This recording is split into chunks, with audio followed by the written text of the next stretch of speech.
We're sitting with Bob Zeidman, who's a Silicon Valley entrepreneur who has taken up residence outside the state of California in Nevada. Bob, what's your experience, your long experience in California, your accomplishment there? Well, let's see. I grew up in Philadelphia, and a lot of my heroes in the computer industry were based in Silicon Valley. I'm not sure it was called Silicon Valley at the time, but the term caught on eventually. But I had communicated with people. I wanted to be an engineer, a scientist, wanted to work on computers, and then I got to California about 40 years ago. Went to school at Stanford, met some of my heroes, and found that it was the place I wanted to live forever. You know, that I wanted to set my roots down there. It had high tech, it had beaches, it had nice weather, it had friendly people, wide highways, just, you know, beautiful houses, beautiful scenery, everything you could want, and great career opportunities for me. And after about 30-some years, I found that it had changed, unfortunately, and was no longer the place of my dreams.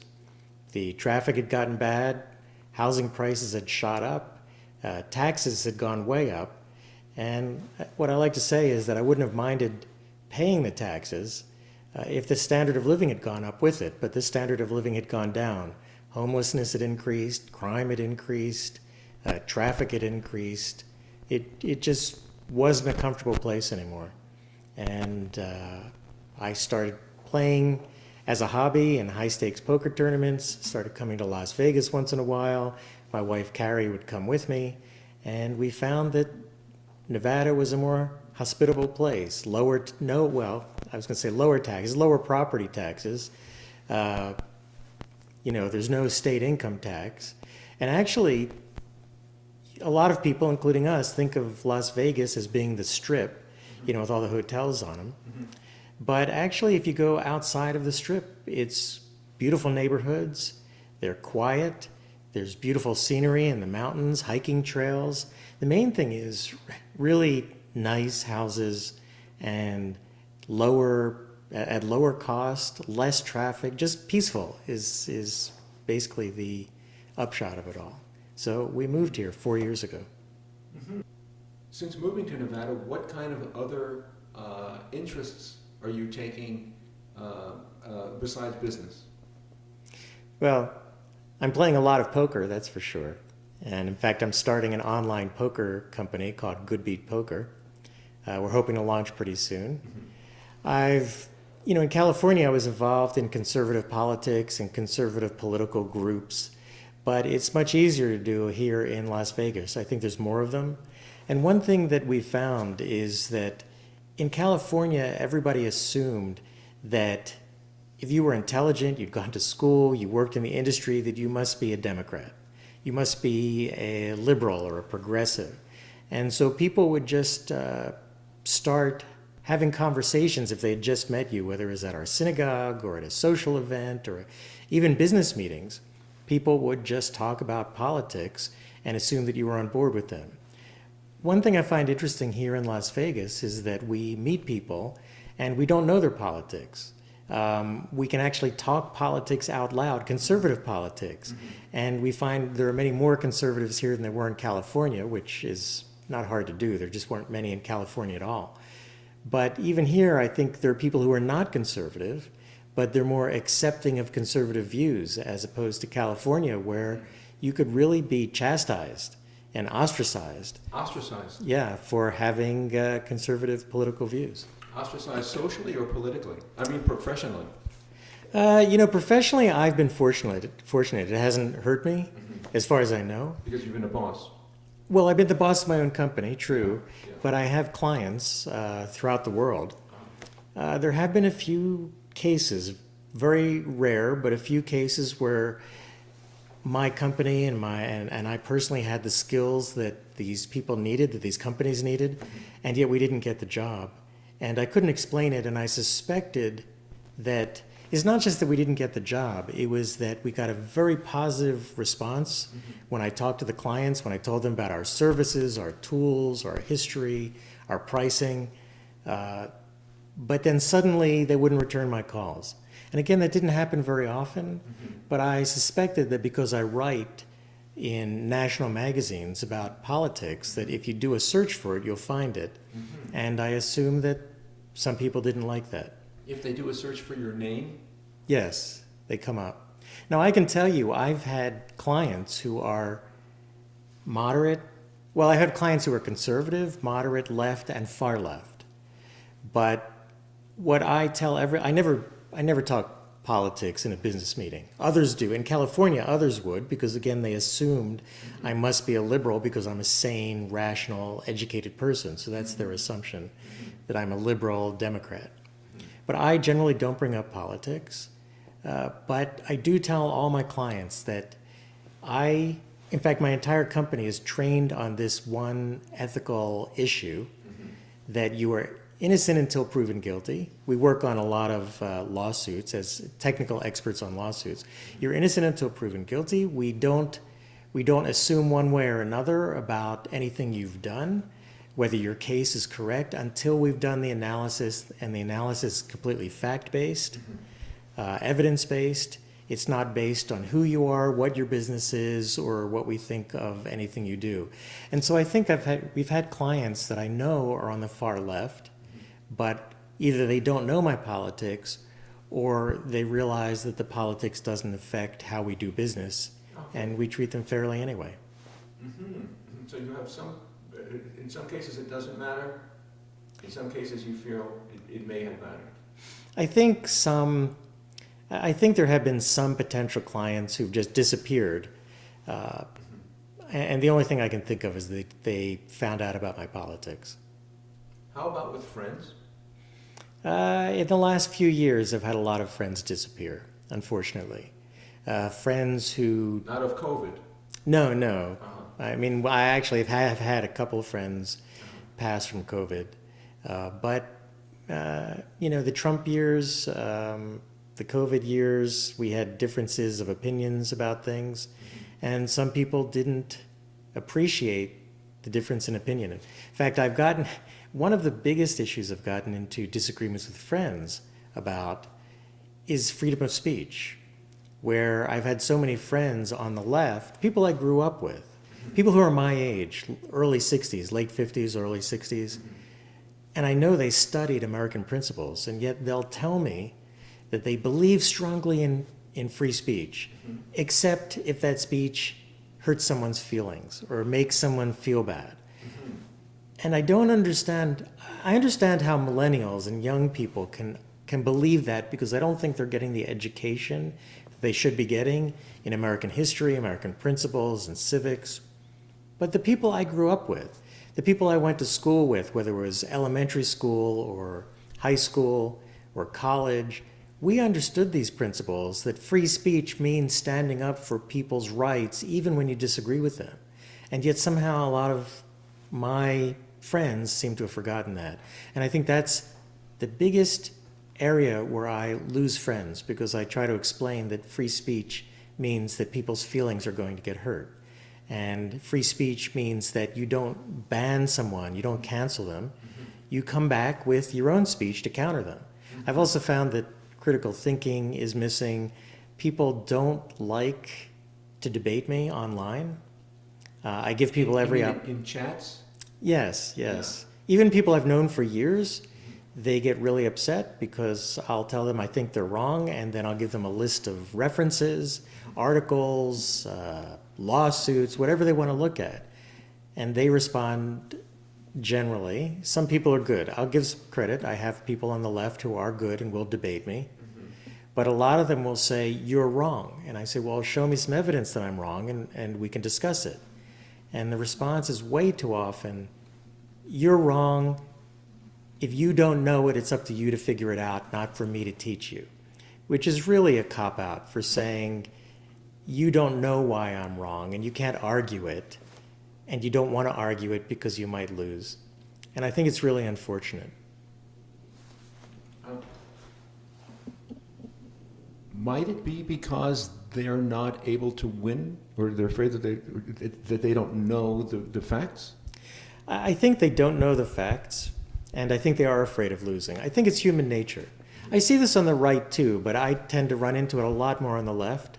I think it's more prevalent on the left, that people have a certain worldview of how the world should work, not necessarily how it does work. And they're happy to quote research studies that support their point, but they are really upset when they find a research study or an article that goes against their point. And they really don't want their worldview shaken that much. So they'd rather cut me off than debate the issues with me, which is unfortunate.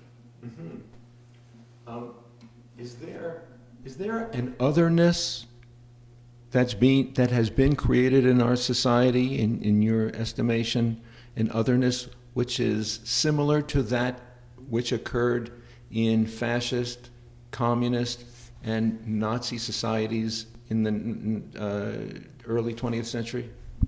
I'd say there's a parallel there for sure. I think in communist societies, in particular, fascist societies, sure, I don't want to equate Nazi Germany with what's going on here right now, but there are certainly some, I think, seeds of that, in that what's frightening is when any group of people says, your opinion is so dangerous that we can't let people hear it.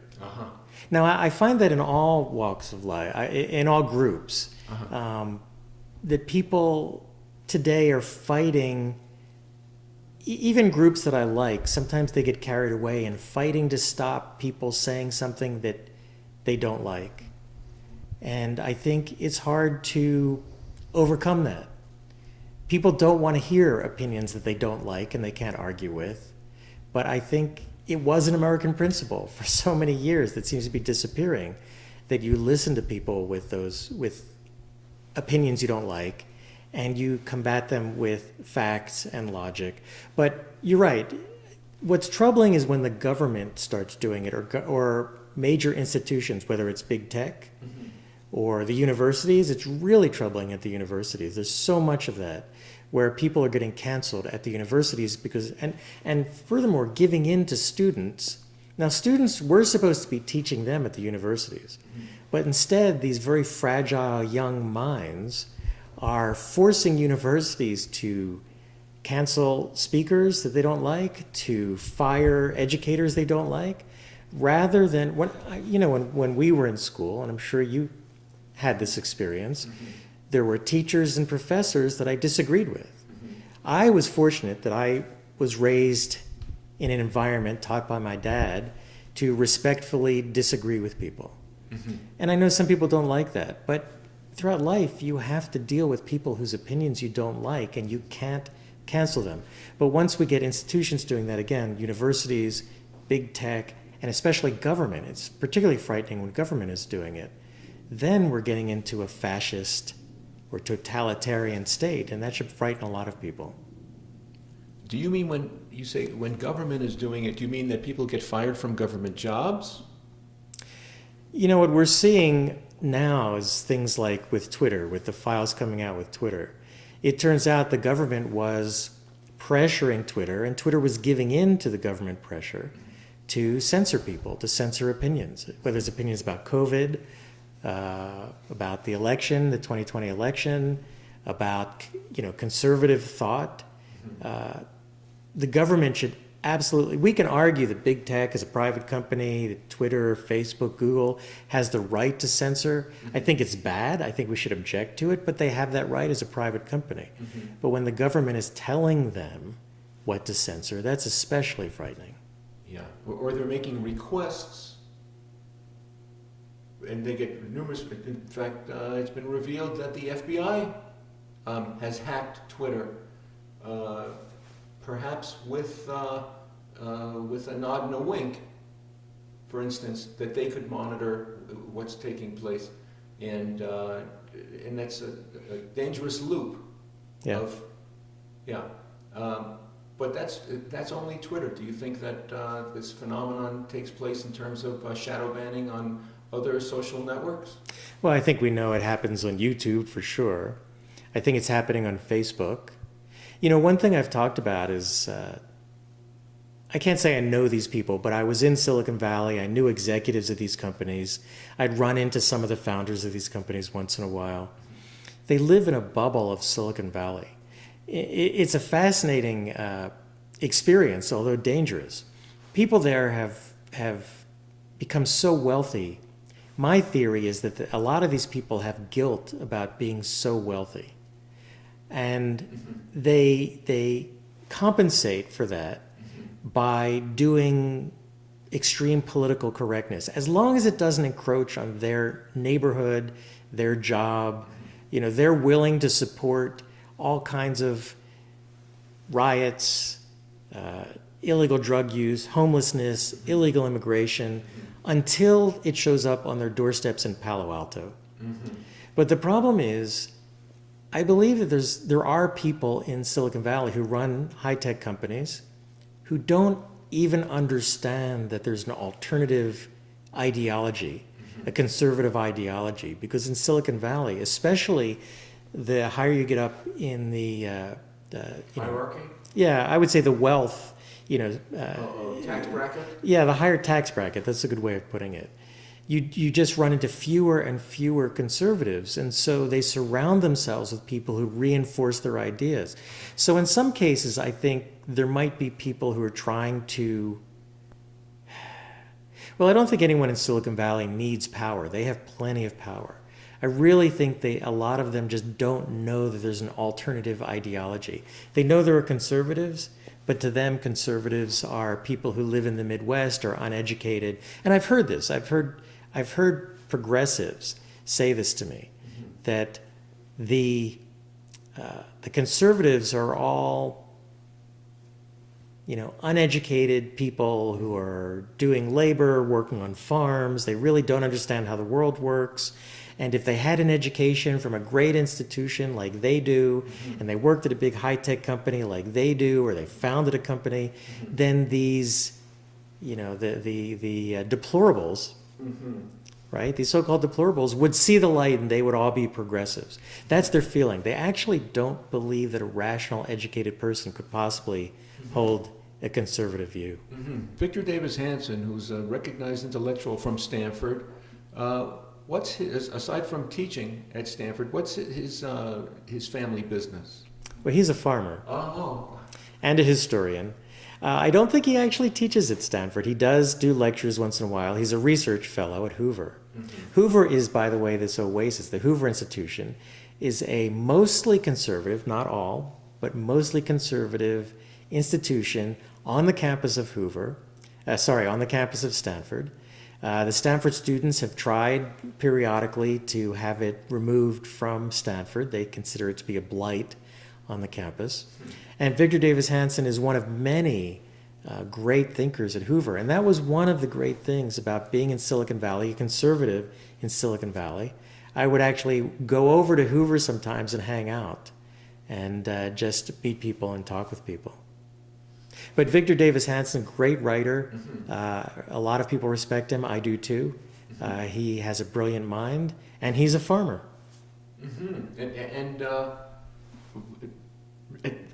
Does it ever come up among these intellectuals, or liberal intellectuals, any of his thinking?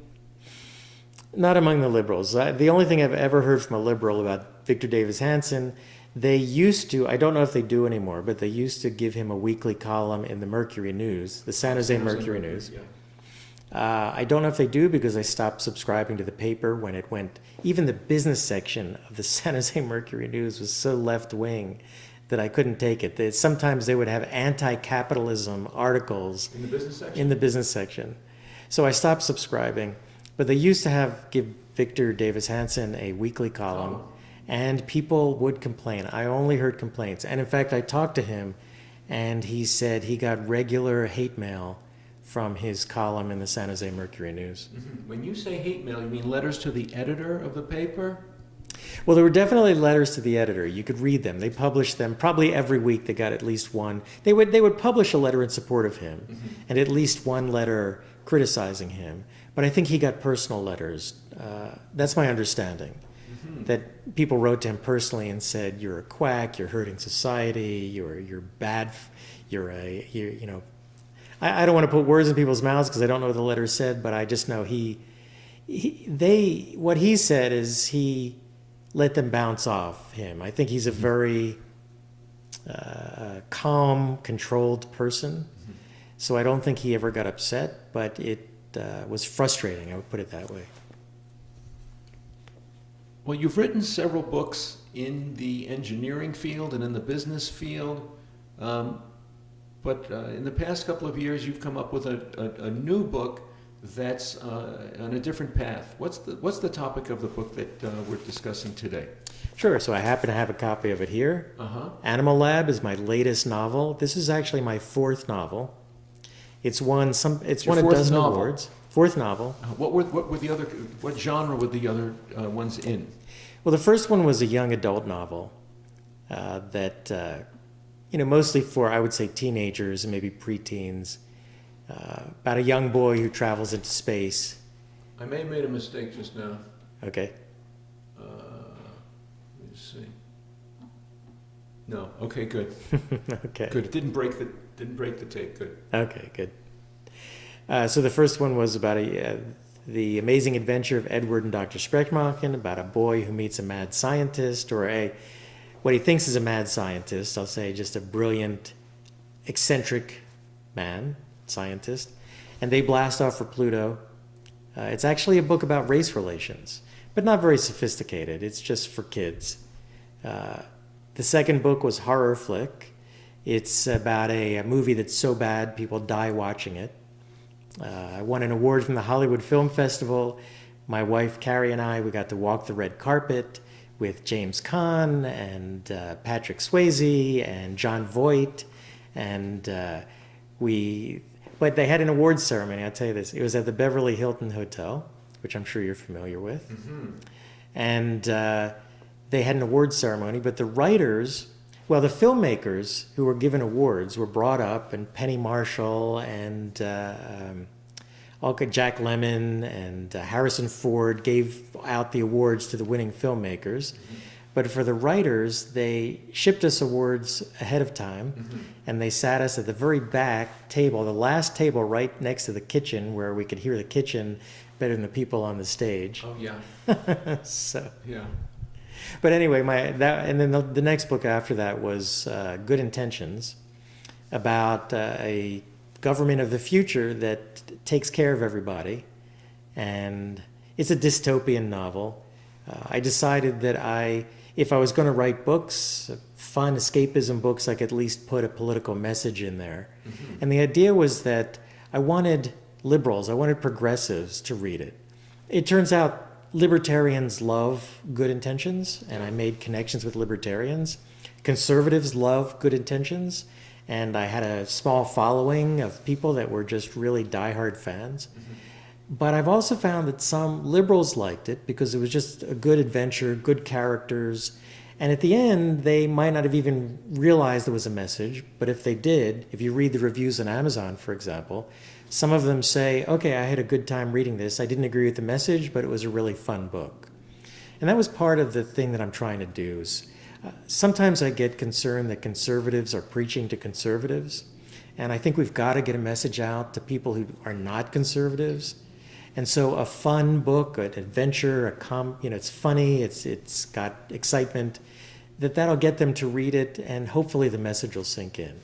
And then finally, the most recent book is Animal Lab. Animal Lab. Yes. It sounds a little like Animal House. Actually, one interviewer confused it, but it's actually a remake of Animal Farm. Animal Farm by George Orwell? Exactly.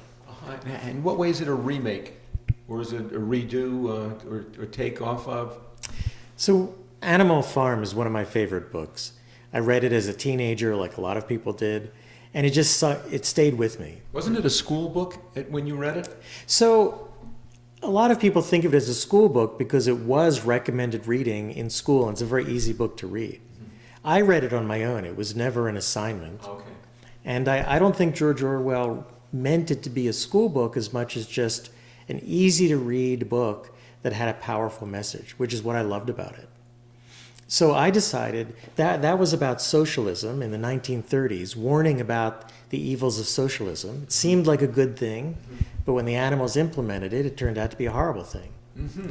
And with what's happening in American society, What's the catchphrase? All animals are equal, but some are more equal than others. What does that mean?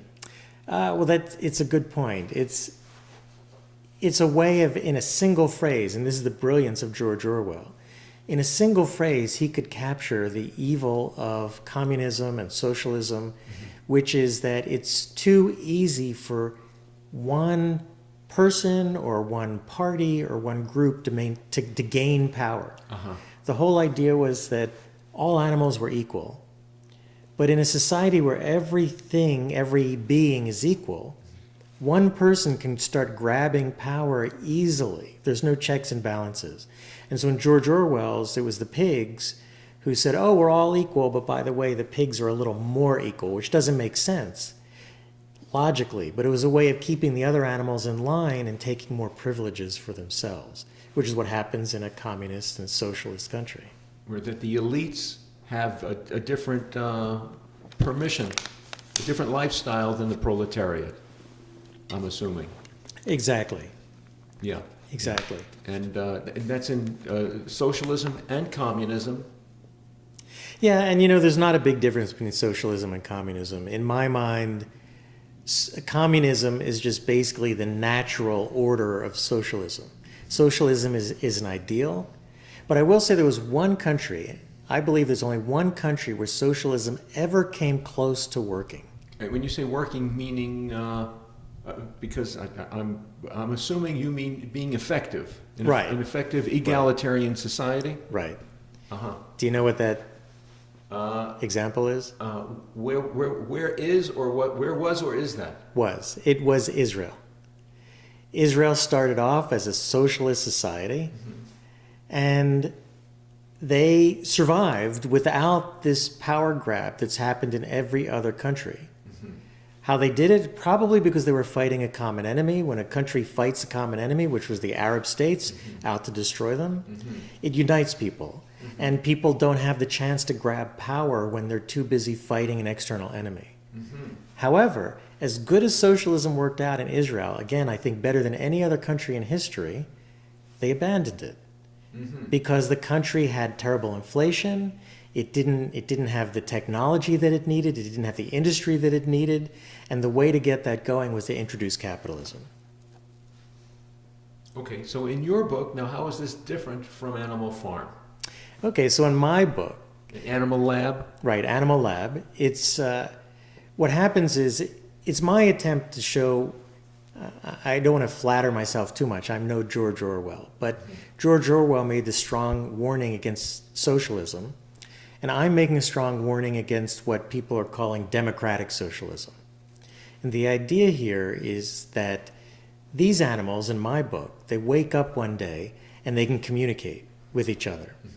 They're in a laboratory. They communicate how? Verbally? Verbally. They talk to each other. Although, it's not clear how they communicate, but I will assume it's verbally. But you're quoting them? Yes. Okay. Yes. And so... you're interpreting for them? Right, right. And what do they say? Well, what they do is the humans are gone, and the humans had always taken care of them. So now that the humans are gone, they need a way of managing their responsibilities, rights and responsibilities.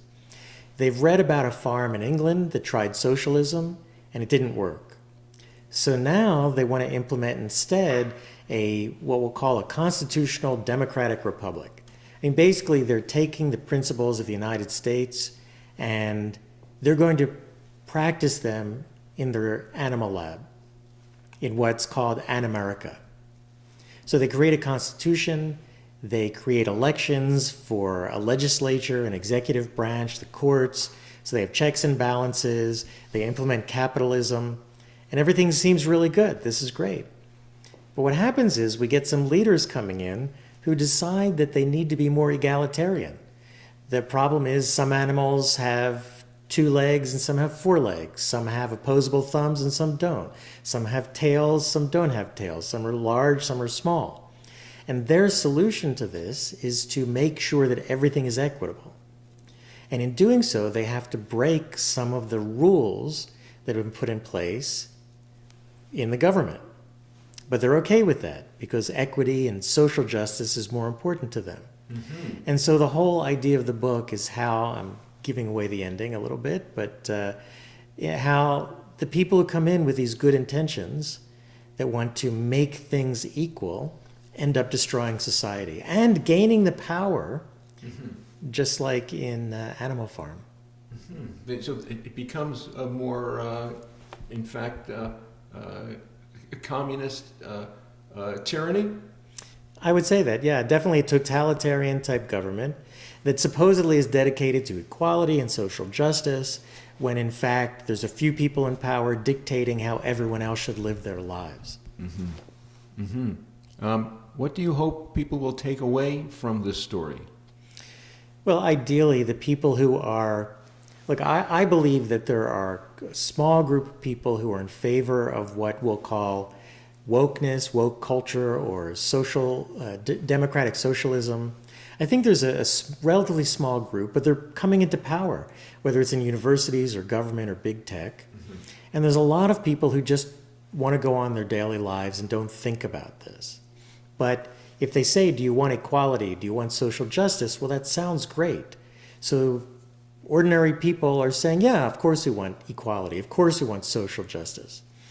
So my goal, ideally, is to have those people, the people who are not studying politics, the people who are not in leadership positions, to read my book and say, hey, a lot of the things in this book are happening in our society, and maybe they're not so good. Maybe they have great labels. Maybe they sound great as a soundbite, but in reality and practice, they're causing our society to crumble from within. Because in 99% of the countries that have implemented socialism and communism, what has happened? Well, they've all failed, every single one of them. The socialist Democrats here, of course, they say they're going to do it right this time. And again, in my opinion, only one country has ever done it right, and that's Israel. And they abandoned it because it wasn't working. So when someone says, well, we're going to do it right this time, they don't specify how? No, somehow they attach the word Democrat to the word socialism.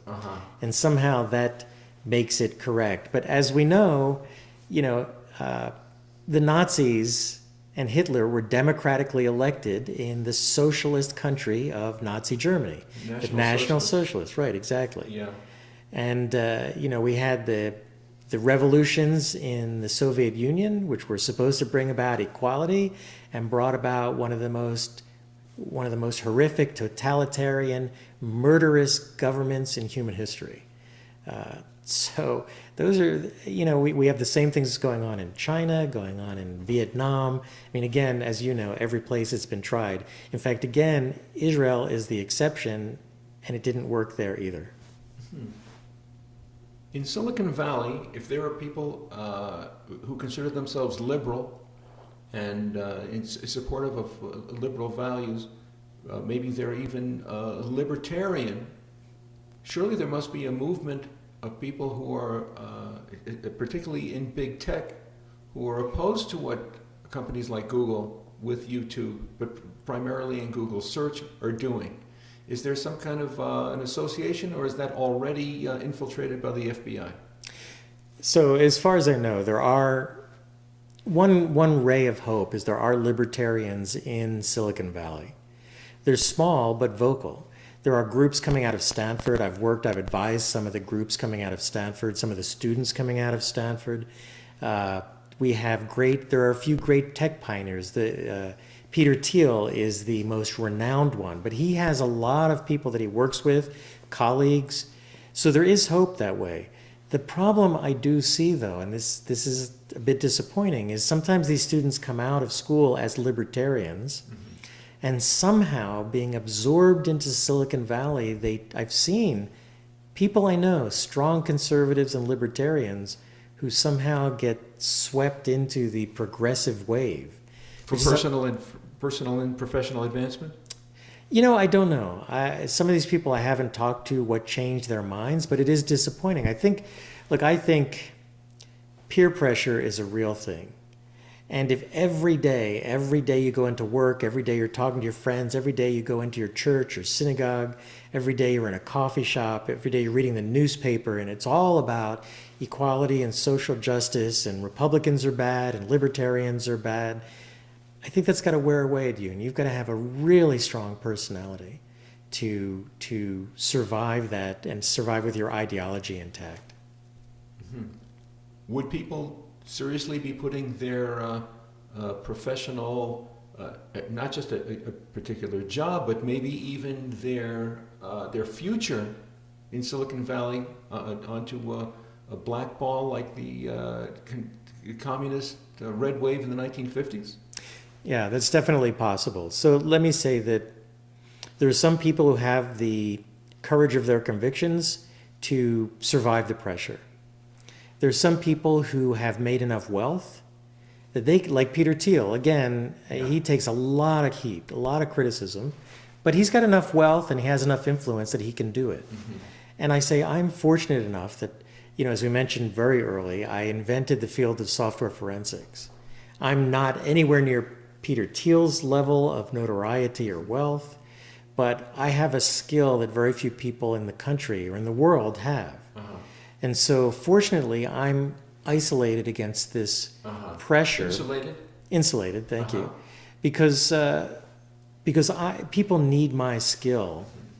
And so I think that I've been able to survive. But if I were a worker in high tech, even a high-level manager in high tech, there'd just be a lot of pressure. And I think it probably is not overt cancellation, but I think you would probably have a hard time socializing if you're known as a conservative. You'd have a hard time possibly getting a promotion. So I think it would make life difficult. One thing I'll say, I'm not going to name any names, but I notice over the years, the people who work for me have a tendency to be conservative. I don't choose anyone based on their politics, and I've had progressives work for me. But I think my attitude comes through in having a high ethical standard, having certain values, including that a party is innocent until proven guilty, that we're objective, 100% objective. We've told clients, so again, we do work in litigation. We've had clients hire us to say, we need you to show that we're right in this litigation. And there have been times when we get through our analysis and we go to the client and say, you're not right. You did something wrong, or the other party did not do something wrong, for example, and we can't support your case. And I think we actually get a lot of business because of that from clients who really want the truth. Not every client does. Not every party to a litigation wants the truth. But also the people who work for me, I make it very clear that we have certain values. We don't prejudge anyone. We go by the facts. And if the facts don't support our client, we let them know that. And so I have a tendency, most of the people working for me, I never ask their politics. We rarely discuss politics, but it comes up. And over the years, most of the people working for me tend to be conservatives. What do you think about this divisiveness now? And we're recording this at the beginning of 2023. This past week, just 2 days ago, they had the second anniversary of the January 6th riots, or rallies, demonstrations. This vilifying of the right on the part of Democrats and the mainstream press. What do you think about this divisiveness? Well, I think the whole divisiveness is a horrible thing that's happening in our country. I think, I know from talking to politicians, for example, that Democrats and Republicans used to come together and look, I think no one should compromise their values, their basic values. But there are compromises that politicians and people can make to get things done, and it just doesn't happen so much anymore. And two examples of that are, I think, the Reagan years when the Democrats really hated Reagan. And yet, Democrats and Republicans came together and got things done. And then I think also the Clinton years.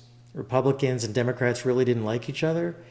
I'm not going to say I was a fan of Bill Clinton, but I think that he recognized the need to compromise and made compromises with the Republican legislature. I think starting with George W. Bush, the Democrats realized that they could get a lot more mileage out of attacking the president.